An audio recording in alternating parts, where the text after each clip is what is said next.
من بعد الفوز التاريخي على أوغندا بخماسية، المنتخب المغربي لأقل من 17 سنة كي يتحضر لمواجهة قوية ضد زامبيا. الماتش غادي يتلعب نهار الخميس الجاي مع 8 ديال الليل في ملعب البشير. فالمحمدية المدرب نبيل باها كي يجهز التشكيلة بحذر، لأن زامبيا منتخب منظم وكي يعتمد على المرتدات السريعة، ولكن أشبال الأطلس عازمين يكملوا نفس المستوى، خصوصاً بعد الدعم الكبير اللي وصلهم من الجماهير ومن الجامعة الملكية. كل الأنظار غادي تكون مركزة على اللاعبين اللي تألقوا. فالماتش الأول بالمختار، آيت الشيخ وباها اللي بانوا بمستوى كبير.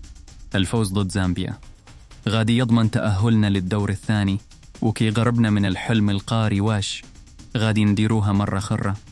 كتبوا لي توقعاتكم في الكومنت، ودير لايك وبارطاجي الفيديو مع أصحابك باش كل شي يكون معانا. فالموعد